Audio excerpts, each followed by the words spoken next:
असली खुशी पाने में नहीं, देने में होता है। आज की कहानी हमारी यही है। कहानी अच्छा लगे तो सब्सक्राइब ज़रूर कीजिए और कमेंट कीजिए, लाइक कीजिए। मन का संतोष। सच्ची घटना पर आधारित यह बात कुछ दिनों पुरानी है, जब स्कूल बस की हड़ताल चल रही थी। मेरे पति अपने व्यवसाय की एक आवश्यक मीटिंग में बिजी थे, इसलिए मेरे 5 साल के बेटे को ऊपर मालिया स्कूल से जाने के लिए मुझे स्कूटी पर जाना पड़ा। जब मैं स्कूटी से घर की ओर वापस आ रही थी, तब अचानक रास्ते में मेरा बैलेंस बिगड़ा और मैं एवं मेरा बेटा हम दोनों गाड़ी सहित नीचे गिर गए। मेरे शरीर पर कई खरोंचें आईं, लेकिन प्रभु की कृपा से मेरे बेटे को कहीं खरोंच तक नहीं आई। हमें नीचे गिरा देखकर आसपास के कुछ लोग इकट्ठा हो गए और उन्होंने हमारी मदद करनी चाहिए। तभी मेरी काम वाली बाई राधा ने मुझे दूर से ही देख लिया और वह दौड़ी चली आई। उसने मुझे सहारा देकर खड़ा किया और अपने एक परिचित से मेरी गाड़ी एक दुकान पर खड़ी करवा दी। वह मुझे कंधे का सहारा देकर अपने घर ले गई, जो पास में ही था। जैसे ही हम घर पहुँचे, वैसे ही राधा के दोनों बच्चे हमारे पास आ गए। राधा ने अपने पल्लू से बांधा हुआ 50 का नोट निकाला और अपने बेटे राजू को दूध, बैंडेज और एंटीसेप्टिक क्रीम लाने के लिए भेजा तथा अपनी बेटी रानी को पानी गर्म करने को बोला। उसने मुझे कुर्सी पर बिठाया तथा मटके का ठंडा जल पिलाया। इतने में पानी गर्म हो गया था। वह मुझे लेकर बाथरूम में गई। वहाँ पर उसने मेरे सारे जख्म को गर्म पानी से अच्छी तरह से धोकर साफ़ किया और बाद में वह उठकर बाहर गई। वहाँ से एक नया टॉवल और एक नई गाउन मेरे लिए ले आई। उसने टॉवल से मेरा पूरा बदन पोंछा तथा जहाँ आवश्यक था वहाँ बैंडेज लगाई। साथ ही सारी मामूली चोट थी वहाँ पे एंटीसेप्टिक क्रीम लगाया। अब मुझे कुछ राहत महसूस हो रही थी। उसने मुझे पहनने के लिए नया गाउन दिया। वह बोली, यह गाउन मैंने कुछ दिनों पहले ही खरीदा था, लेकिन आज तक नहीं पहना मैडम। आप यह ही पहन लीजिए तथा थोड़ी देर आप रेस्ट कर लीजिए।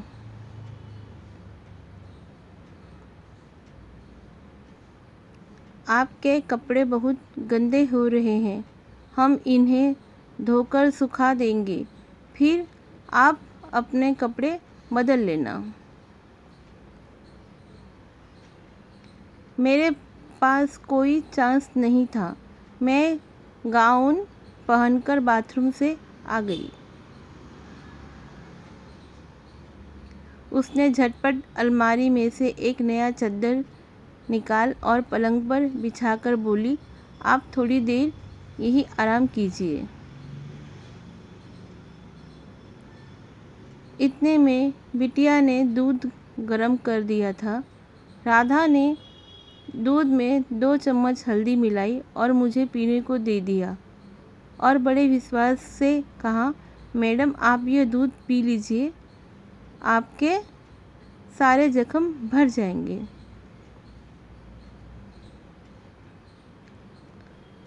लेकिन अब मेरा ध्यान तन पर था ही नहीं, बल्कि मेरे अपने पर था।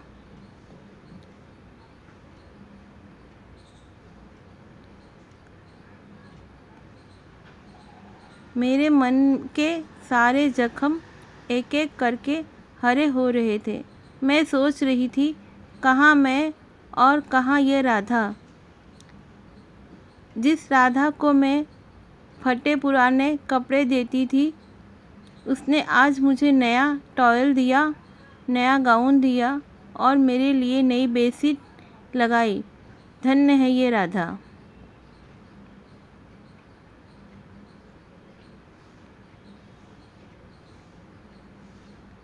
एक तरफ मेरे दिमाग में यह सब चल रहा था, तभी दूसरी तरफ राधा गर्मा गर्म चपाती और आलू की सब्ज़ी बना रही थी। थोड़ी देर में वह थाली लगा कर ले आई और वह बोली, आप और बेटा दोनों खा लीजिए।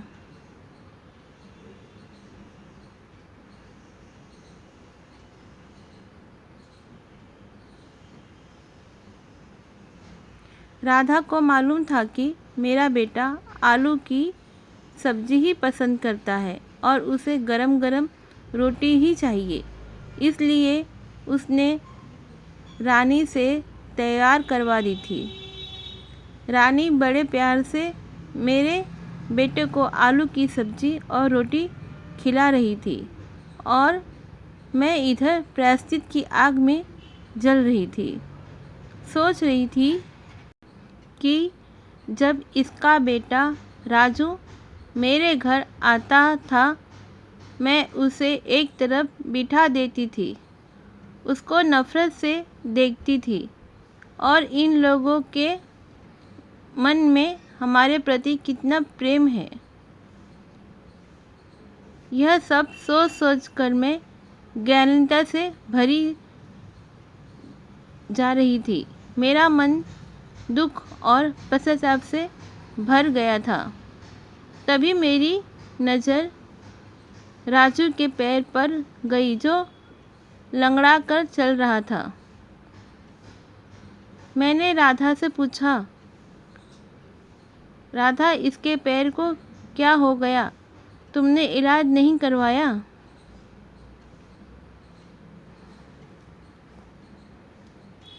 राधा ने बड़े दुख भरे शब्दों में कहा, मैडम इसके पैर का ऑपरेशन करवाना है, जिसका खर्च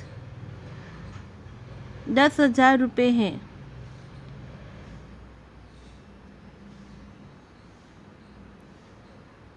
मैंने और राजू के पापा ने रात दिन मेहनत करके 5,000 तो जोड़ लिए हैं।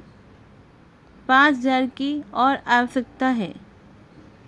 हमने बहुत कोशिश की, लेकिन कहीं से मिल नहीं सके। ठीक है, भगवान का भरोसा है, जब आएंगे तब इलाज हो जाएगा। फिर हम लोग कर ही क्या सकते हैं।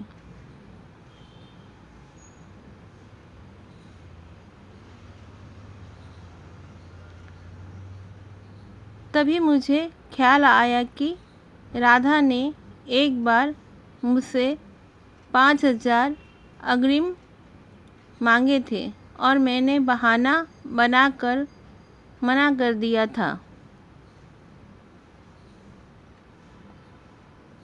आज वही राधा अपने पल्लू में बंधे सारे रुपए हम सब पर खर्च करके खुश थी और हमें उसको पैसे होते हुए भी मुकर गए थे और सोच रहे थे कि बला टली।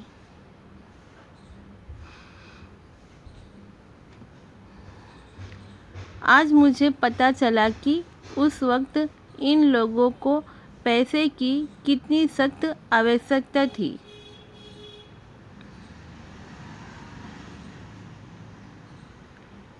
मैं अपनी ही नज़रों में गिरती ही चली जा रही थी।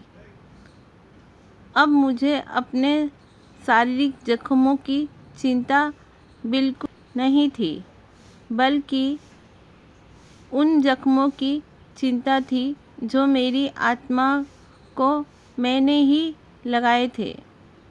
मैंने दृढ़ निश्चय किया कि जो हुआ सो हुआ, आगे जो होगा वो सर्वश्रेष्ठ ही होगा।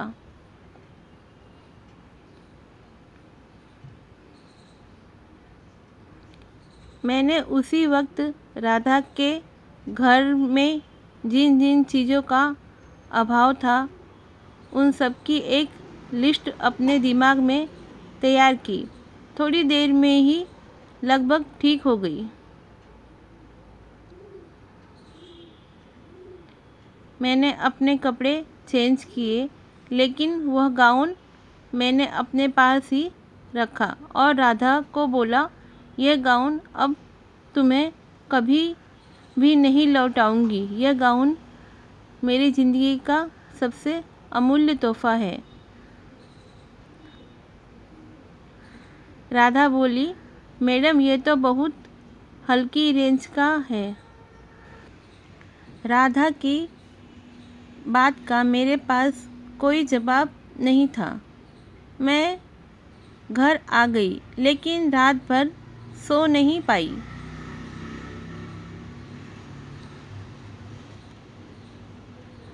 मैंने अपनी सहेली के मिस्टर, जो कि हड्डी रोग के विशेषज्ञ थे, उनसे राजू के लिए अगले दिन का ही अपॉइंटमेंट ले लिया।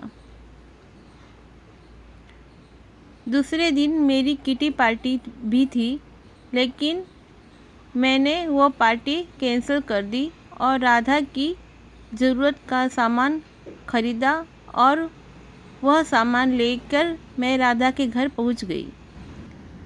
राधा समझ ही नहीं पा रही थी कि इतना सारा सामान एक साथ मैं उसके घर में क्यों लेकर गई। मैंने धीरे से उसको पास में बिठाया और बोला, मुझे मैडम मत कहो, मुझे अपनी बहन ही समझो।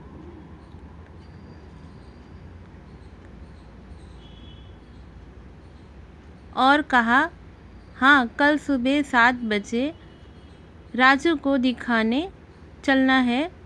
उसका ऑपरेशन जल्द से जल्द करवा लेंगे और तब राजू भी ठीक हो जाएगा। खुशी से राधा रो पड़ी।